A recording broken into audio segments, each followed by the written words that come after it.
어머니, 요즘 손주 입시 비용도 부족한데 그 나이에 명품을 사신다고요? 정말 어떡하려고요? 가슴이 철렁 내려앉았다. 주변 사람들의 시선이 일제히 내게 모아졌다. 손가락이 떨렸고 얼굴은 화끈거렸다. 아니다. 이제 그만이다. 더 이상 눈치 보지 않겠다. 이 모든 사건의 시작은 2025년 2월로 거슬러 올라간다. 서울 강남 롯데백화점 LVMH 부스 오후 3시 40분. 박순남이 처음으로 자신을 위해 카드를 긋던 그 순간. 사연 시작 전 구독과 좋아요 부탁드립니다. 280만 원짜리 명품 백. 그 하나의 선택이 66년의 버팀목 인생을 끝내고 새로운 역사를 시작한다. 강남 롯데백화점 LVMH 부스. 그날 오후 3시 40분. 검은색 에르메스 토트백을 들고 나서는 순간 내 손이 떨렸습니다. 아니, 손이 떨린 게 아니라 마음이 떨렸어요. 20년을 그곳에서 일했습니다. 명품을 팔기만 했지 사본 적이 없었거든요. 고객들이 계산대에서 신용카드를 꺼낼 때 나는 항상 한 발 물러서서 가격표만 바라봤어요. 이 백 가격이면 손주 학원비네. 이 정도면 병원비겠네. 이렇게요. 그런데 오늘은 달랐습니다. 카드를 건넸어요. 손가락이 떨렸지만 가슴은 설렜어요. 계산을 마친 판매원이 쇼핑백을 건네줄 때 그 손의 온기가 전해졌습니다. 감사합니다. 그 말이 다르게 들렸어요. 평소 같으면 감사합니다. 또 오세요라고 들렸을 텐데 오늘따라 그 말 속에 무언가 있었어요. 마치 나를 축하해 주는 것처럼요. 쇼핑백을 들고 나가려는 순간 문이 닫혔습니다. 딸깍. 아주 작은 소리였어요. 그냥 자동문이 닫히는 보통의 소리. 하지만 그날따라 그 소리가 유독 크게 들렸습니다. 동시에 나는 깨달았어요. 이 문이 닫히는 것처럼 나의 옛날 인생도 닫히고 있다는 걸요. 그리고 동시에 새로운 문이 열리고 있다는 걸. 나는 계단을 내려가며 생각했습니다. 이제부터가 시작이구나. 그 길을 가던 중 우연히 며느리 수진을 마주쳤어요.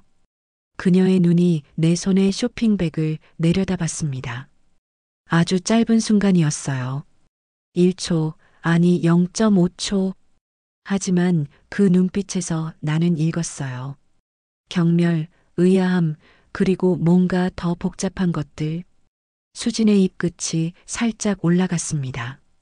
웃음이라기보다는 한숨에 가까운 표정. 그 표정이 내 가슴에 내려앉았어요. 그냥 지나가자. 들리지 않은 척하자. 나는 중얼거리며 걸어갔습니다. 그날부터 정말로 내 인생이 달라졌습니다. 박순남, 66세, 서울 강남 역삼동에서 혼자 살고 있습니다. 직업은 롯데백화점 LVMH 부스의 점장이었어요. 과거형입니다. 지금은 퇴직했으니까요. 하지만 20년을 그곳에서 보냈기 때문에 그곳이 내 인생의 중심이었습니다. 아침 7시에 일어나 메이크업을 하고 명품 백을 아이러니하게도 들고 출근해서 고객들에게 웃음을 팔았어요. 이 백은 올해 컬렉션의 스테디셀러입니다. 이 토트백은 가벼우면서도 튼튼해요. 손님 손목이 너무 고와서 이 백이 정말 어울릴 것 같은데요. 그렇게 20년을 살았습니다. 평온하지만 어딘가 빈 것 같은 20년. 내 삶은 항상 누군가를 위한 것이었거든요. 남편이 살아있을 때도 그랬어요. 아들 영수가 태어났을 때 남편이 말했습니다. 우리 아들 잘 키워보자. 손이 찬 남편의 손을 잡으며 나는 다짐했어요. 아이를 잘 키우겠다고. 어떻게 해서라도. 그리고 정말로 했습니다. 아들이 대학을 다닐 때 한 학기 등록금이 1,200만 원이 필요했어요. 아들이 말했습니다. 엄마, 미안해. 형편이 안 되면 자취를 그만둘게. 나는 웃으며 대답했죠. 뭔 소리야? 넌 집에서 공부해. 그 겨울 나는 매일 아침 5시에 일어났습니다. 손이 얼어도 발이 시려도 가게에 나갔어요. 밥값을 아껴가며 3개월 만에 1200만 원을 모았습니다. 아들이 그 돈을 받을 때 울었어요. 나는 아들의 뒷모습을 보며 중얼거렸습니다. 우리 아들, 이 정도는 해낼 수 있잖아. 그렇게 또 해냈어요. 5년 전 남편이 암 진단을 받았습니다. 함께 늙기로 했잖아. 나는 남편의 손을 잡으며 울었어요. 2년 반의 투병 끝에 남편은 세상을 떠났습니다. 의료비, 장례비. 그 과정에서 얼마나 많은 돈을 썼는지 모릅니다.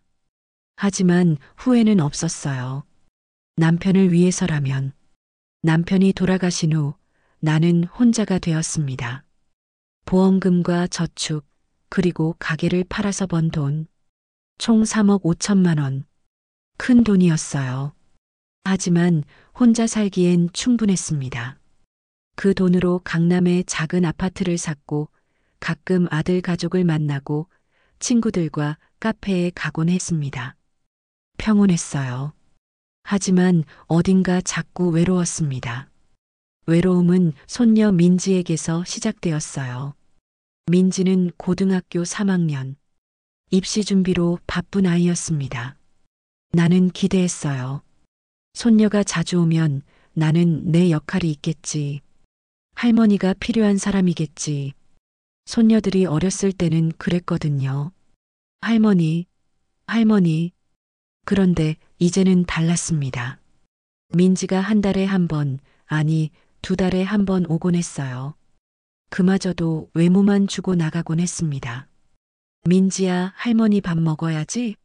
할머니, 나 좀 바빠. 다음에. 그럼 용돈이라도 드릴까? 정말요? 고마워요. 내 마음이 철렁했어요. 한 번은 물었습니다. 작은 목소리로 조심스럽게. 민지야, 할머니 얼굴 보러 온 거야? 아니면 용돈 받으러 온 거야? 민지는 웃으며 대답했죠. 할머니, 농담이지 마세요. 우리 학교 학생들은 할머니가 관심도 안 준대요.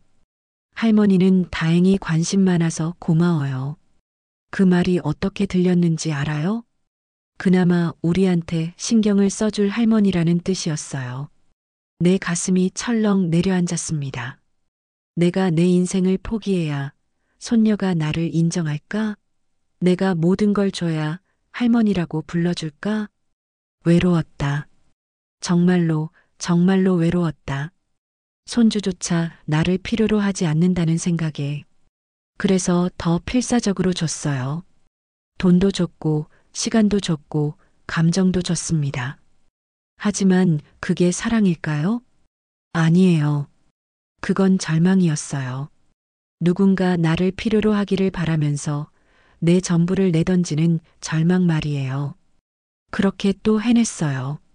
평온 속 불길이 자꾸 피어올랐어요. 내가 지금 뭐 하고 있는 거야? 한 해 또 한 해가 지나갔습니다. 그러던 어느 날 친구 명자가 물었어요. 순자야, 넌 뭐 하고 싶어? 그 질문에 나는 대답할 수 없었습니다. 뭐 하고 싶어? 아무것도 없었거든요.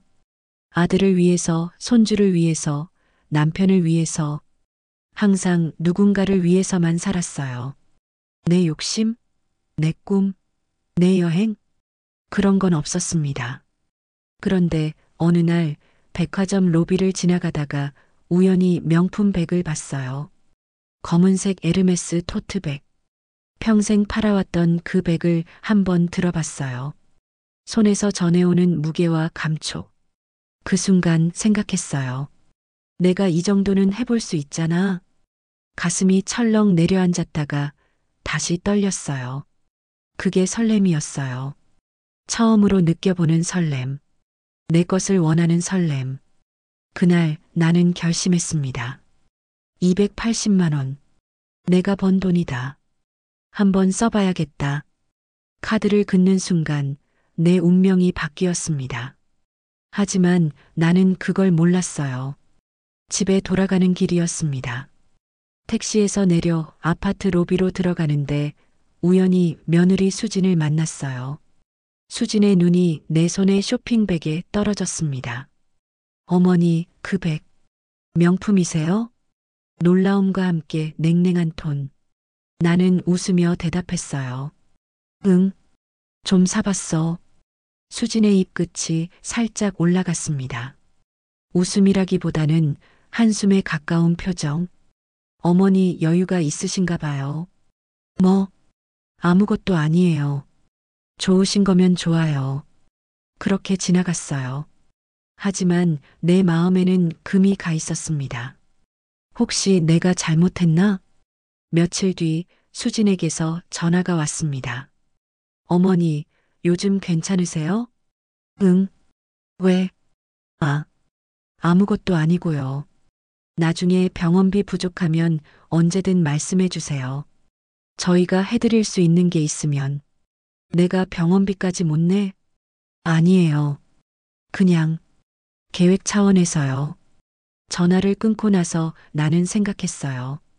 혹시 내가 돈이 떨어진 건가? 아니었어요. 3억 5천만 원이 있었어요. 하지만 마음 한구석은 불안했습니다. 혹시 내가 낭비하고 있는 건가?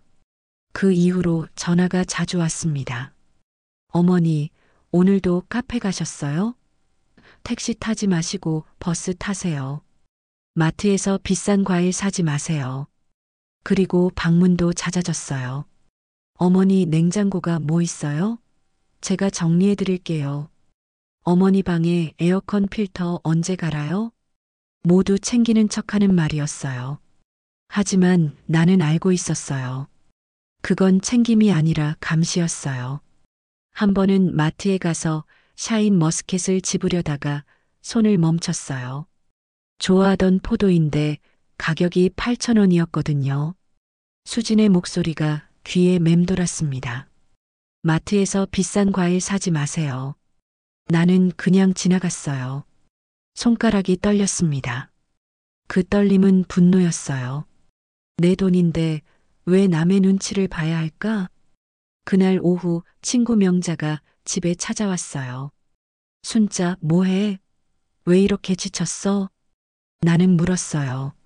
명자야, 넌 어때? 너 며느리가 이런 말 많이 하지? 명자는 소파에 앉으며 웃었습니다. 내 며느리? 내 며느리는 나한테 뭔 말도 안 해. 왜? 왜냐면 내가 내 인생을 살기 때문이야.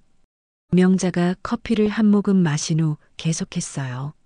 순자, 나 얘기해 줄게. 내 며느리는 나한테 뭐라고 해본 적이 없어. 왜냐면 내가 써야 할 돈은 써. 노는 것도 노고. 그래서 며느리가 간섭할 틈이 없는 거야. 나는 말했어요. 그런데 나는 날마다 간섭받아. 명자가 나를 바라봤어요. 그리고 눈물을 흘렸습니다. 순자야, 넌 왜? 넌 이미 다 해줬어. 대학도 보냈고, 결혼도 시켰고, 손주들도 봤잖아.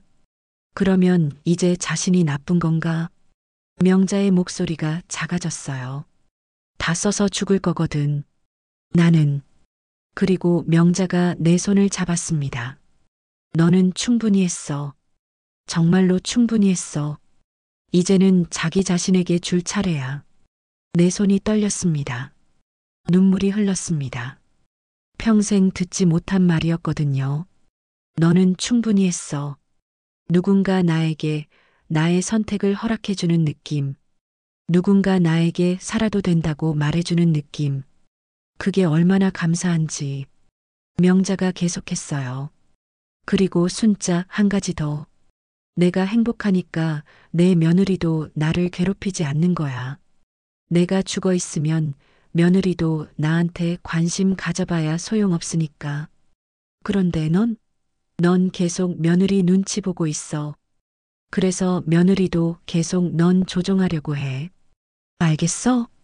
그럼 어떻게 해야 해? 명자가 웃었어요. 내가 행복해야 손녀도 할머니를 진심으로 사랑한다. 그거야. 넌 손녀를 위해서가 아니라 자신을 위해서 행복해야 한다는 거야. 그래야 손녀도 할머니가 행복하구나 보고 따라하는 거지. 지금처럼 억지로 행복한 척하면 손녀도 그걸 느껴. 그리고 할머니를 피하게 돼. 그 말이 내 가슴을 뚫었습니다. 정말로 뚫렸어요. 내가 행복해야 손녀도 할머니를 사랑한다. 그 말을 되풀이했어요. 내 가슴을 자꾸만 누르고 있는 말이었거든요. 명자가 다시 말했어요. 순자, 넌 이제 내 인생을 살아야 한다. 제발. 그 제발이라는 말에 나는 깨달았어요. 내가 변해야 한다는 걸. 내가 아들의 아내가 아니라 손주의 할머니가 아니라 누군가의 며느리가 아니라 그냥 박순남이라는 한 인간으로 살아야 한다는 걸. 손이 계속 떨렸어요. 눈물도 흘렀어요.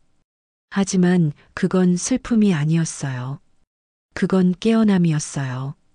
그로부터 일주일 뒤 마트에서 우연히 수진을 만났어요. 그날 나는 두 번째 명품백을 구매한 직후였습니다.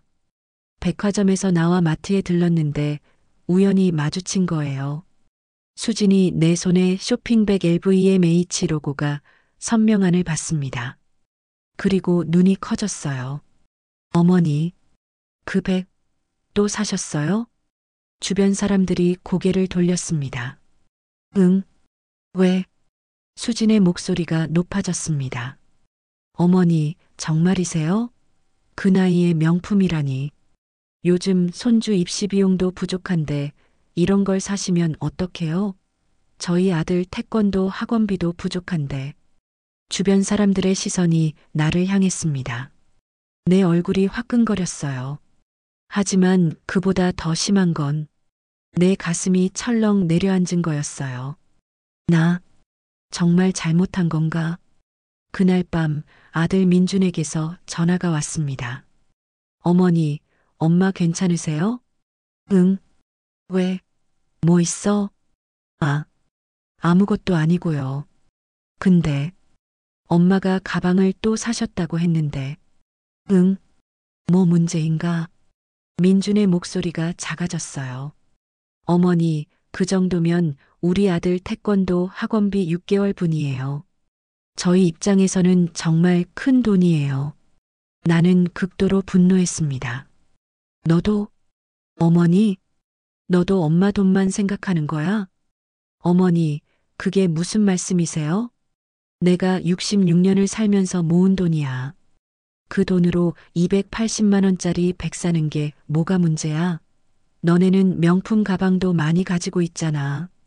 어머니, 저희는. 그만해. 이건 내 돈이야. 내가 쓸 돈이야. 전화를 끊었어요. 손이 떨렸습니다. 극도의 분노로 온몸이 떨렸어요. 66년을 모은 돈이 손주 학원비보다 못한 거야? 그 생각이 계속 맴돌았습니다. 밤 11시경 휴대폰이 울렸습니다. 발신인 박수님, 동생이었어요. 언니 잤어? 목소리가 떨려 있었어요. 응, 뭐 있어? 미안해. 민준이한테 들었어. 언니가 유언장을 썼대. 침묵. 내 가슴이 철렁 내려앉았어요. 동생이 계속했어요. 언니, 날 좀 봐.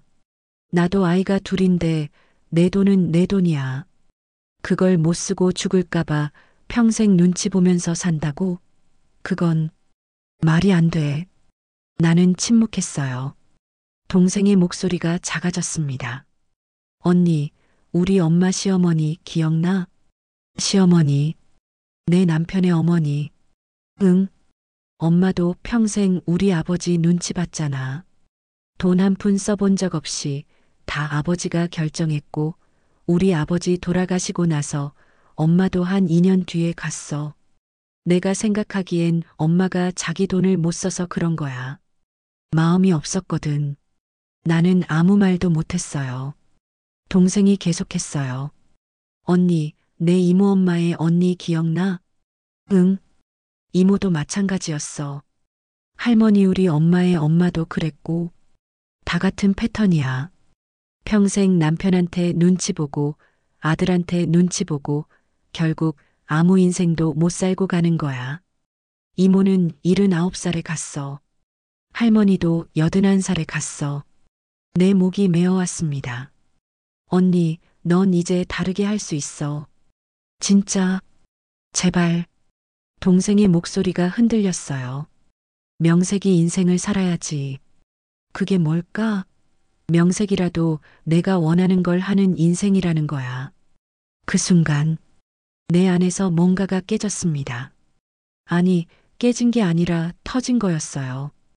동생의 목소리가 나한테만 전해지는 게 아니었어요. 그건 엄마의 목소리였어요. 그건 이모의 목소리였어요. 그건 할머니의 목소리였어요. 세대를 거쳐가며 울어온, 수십 년을 거쳐 내게 닿아온 여성들의 목소리였어요. 우리는 모두 같은 운명이었다. 그 운명을 넌 끝낼 수 있다. 너 다음 손녀도 봐. 손녀 민지도 이대로 가면 또 다른 며느리가 돼. 또 다른 할머니가 돼. 동생이 마지막으로 말했어요. 언니, 제발. 지금이라도 늦지 않았으니까. 제발. 전화를 끊었어요. 침대에 누웠어요. 천장을 바라봤어요. 내 가슴은 극도의 분노로 벌렁거리고 있었어요. 하지만 그건 단순한 분노가 아니었어요. 분노였다면 그건 아들에게만 향했을 거예요. 수진에게만 향했을 거예요. 하지만 내 분노는 다른 곳을 향하고 있었어요. 그건 역사에 대한 분노였어요. 왜 우리는 이렇게 살아야 했을까? 왜 엄마는 돈을 못 썼을까? 왜 이모는 자기 인생이 없었을까? 왜 할머니는 남편이 죽고 2년 뒤에 따라갔을까? 그리고 깨달았어요. 내가 지금 이대로 가면 손녀도 이 같은 인생을 살 거야. 나는 손녀의 미래다. 그리고 손녀는 내 역사다. 극도의 분노가 극도의 각성으로 변했어요. 온몸이 떨렸습니다. 눈물이 흘렀습니다. 하지만 그건 슬픔의 눈물이 아니었어요. 분노와 각성의 눈물이었어요. 이제 그만이다. 이 우리네 여자들의 운명은 여기서 끝낸다. 내가 지금 여기서 새벽 3시 침대에 누웠어요. 천장을 바라봤어요. 하얀 천장. 그 천장이 마치 내 미래처럼 보였어요. 희뿌옇고 밝고 두렵지 않은 미래. 혼잣말이 나왔습니다. 내가 지금 뭘 하려고 하는 걸까? 유언장을 쓴다고? 침묵. 유언장은 죽음을 준비하는 거야. 내가 죽을 때 내 재산을 어떻게 할지 정하는 거야. 그런데 지금, 내가 지금 살아있는데 벌써 죽음을 준비하니? 웃음이 나왔어요. 아니지. 이건 죽음이 아니라 삶을 준비하는 거다. 천장이 흰색에서 회색으로 변해 보였어요. 새벽 하늘처럼. 유언장을 쓰면 더 이상 누구도 내 돈에 대해 말하지 못할 거야. 끝. 법적으로 끝. 손가락이 떨렸어요. 하지만 그건 공포의 떨림이 아니었어요. 그건 희열의 떨림이었어요. 그럼 나는 자유로워진다. 아들도 며느리도 그 누구도 나한테 말 못한다. 병원비 생각하니? 손주 학원비는? 나중에 우리한테 뭘 줄 거니? 이런 말 못한다. 왜냐면 이미 정해졌으니까. 한 푼도 안 주기로. 천장이 희끗해졌어요. 창밖에서 새벽빛이 들어오고 있었어요. 66년을 버팀목으로 살았다.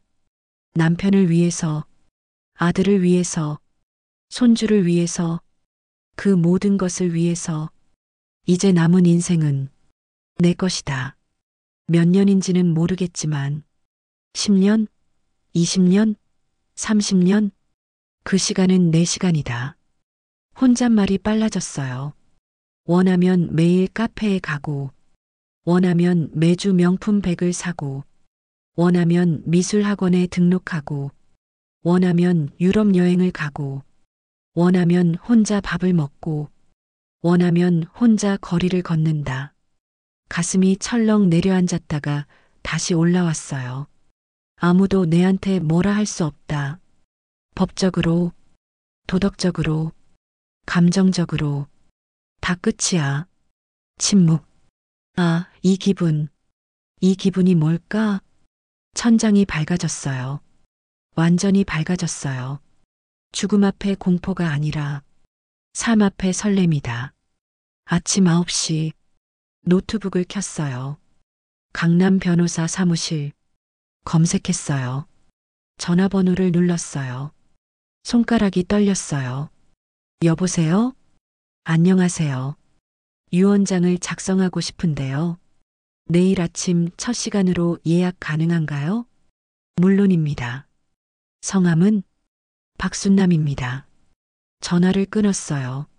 손에 땀이 났어요. 하지만 마음은 맑았어요. 맑고 차갑고 명확했어요. 다음 날 아침, 변호사 사무실, 깔끔한 책상 위에 계약서 같은 종이들이 놓여 있었어요. 변호사가 물었어요. 박순남님, 재산을 어떻게 처리하고 싶으세요? 나는 말했어요. 제 재산 전부를 자선단체에 기부하고 싶습니다. 변호사가 놀랐어요. 가족분들은 아들이 있지만 물려줄 생각 없습니다. 이유가 있으신가요? 네. 제가 평생 모은 돈입니다. 침묵. 그리고 지금 당장 그 돈이 필요합니다. 변호사가 웃었어요. 좋은 의견입니다. 유언장에 서명했어요. 펜을 들었을 때 손이 흔들리지 않았습니다. 펜을 내려놨을 때 무언가가 끝났습니다. 아니, 무언가가 시작되었습니다. 변호사 사무실을 나왔어요. 계단을 내려가고 있을 때 깨달았어요. 자유다.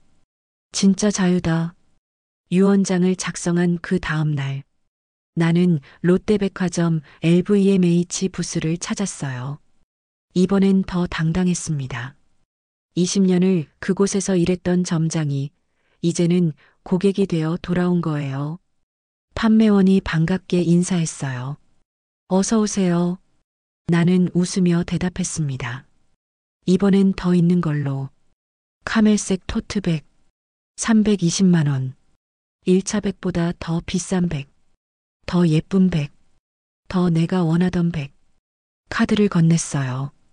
손가락이 떨리지 않았습니다. 마음도 떨리지 않았습니다. 단 한 가지의 확신만 있었습니다. 내 돈이다. 내가 평생 모은 돈이다. 내가 산다. 쇼핑백을 들고 나오며 친구 명자에게 전화했어요. 명자야, 나 다시 커피 마시러 갈게. 내일 카페에서 보자. 좋은 카페로. 명자가 웃으며 대답했어요.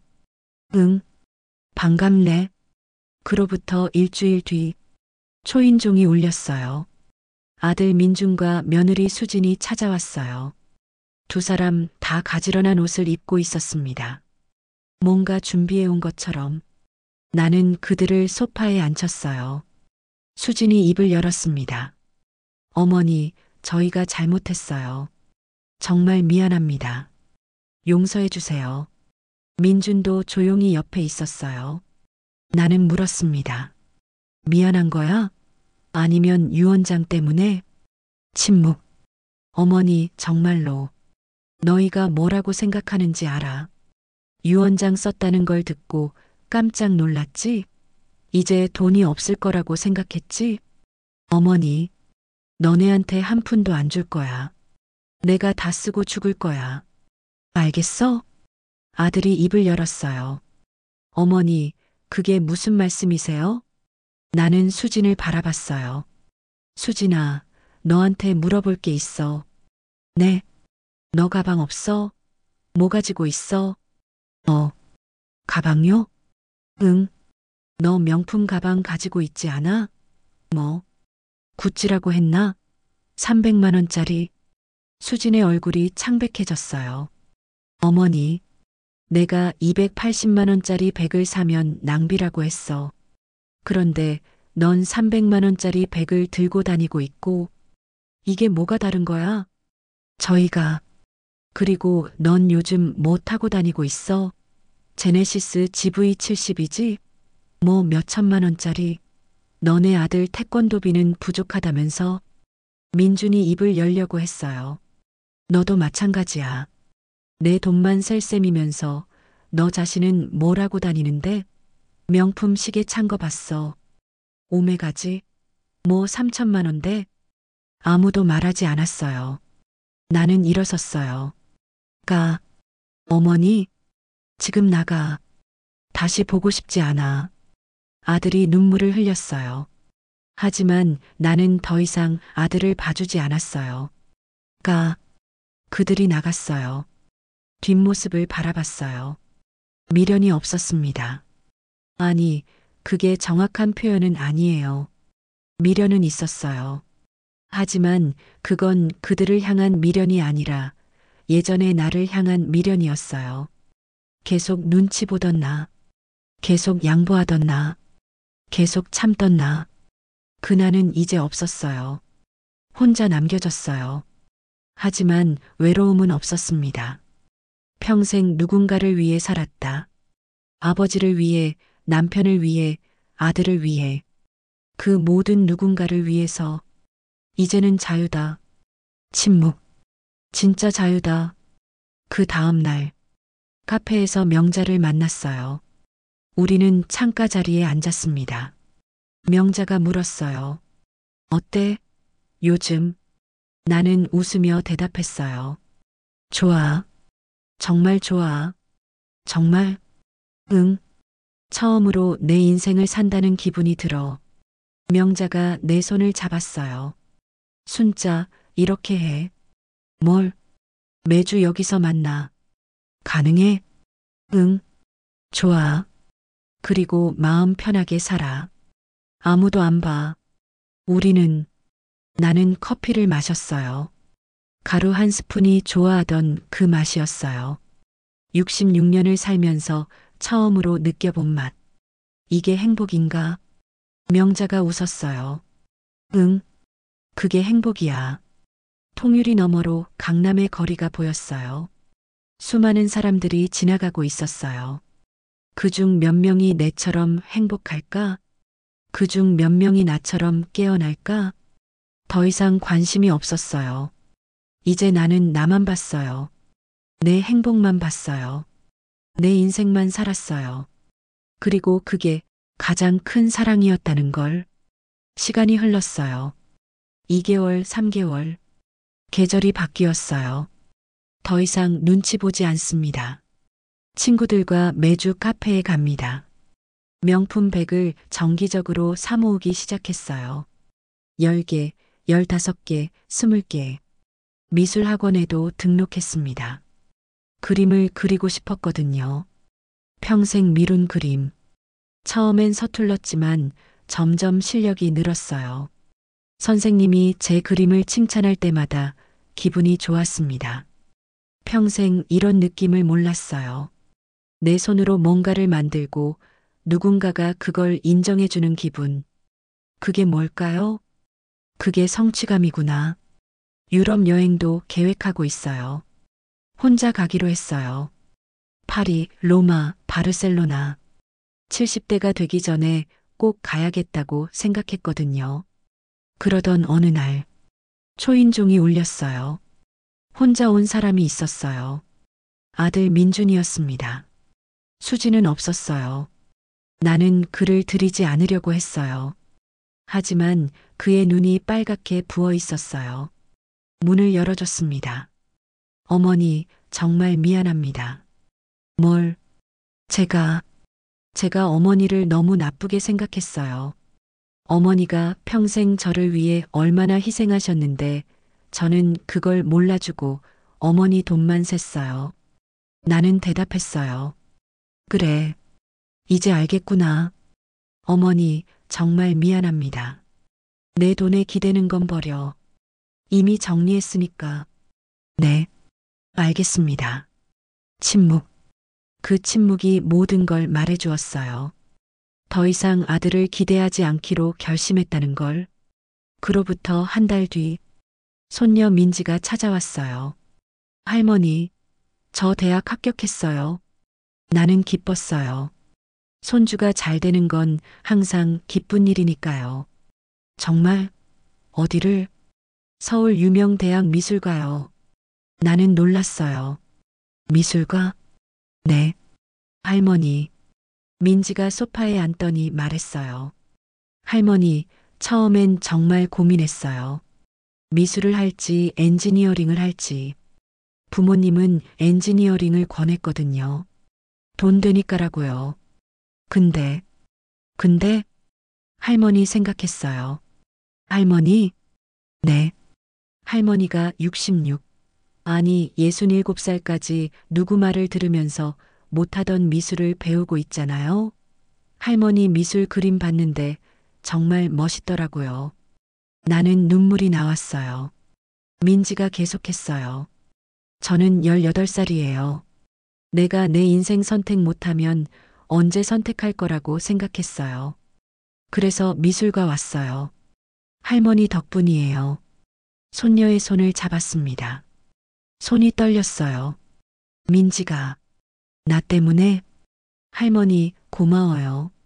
정말로요. 민지가 내 손을 더 세게 잡았어요. 할머니를 보면서 인생은 후회할 수 있겠구나라고 생각했어요. 그래서 난 후회 안 할 거예요. 지금 내가 원하는 것을 할 거예요. 그 순간, 내가 깨달은 거 있어요. 내 선택이 내 자신을 살렸을 뿐 아니라 손녀의 인생도 바꿨다는 걸. 손녀를 안아줬어요. 그러면서 깨달았어요. 우리는 모두 연결되어 있다는 걸. 한 사람의 선택이 다음 세대로 흘러가고 그 흐름이 역사가 된다는 걸. 나는 이제 알았어요. 내가 나를 위해 산다는 것이 얼마나 큰 사랑인지를. 카페에서 친구들과 앉아 있습니다. 다음 달 여행 계획을 짜고 있어요. 파리, 로마, 바르셀로나. 나는 가방을 챙기면서 혼자 웃음이 났습니다.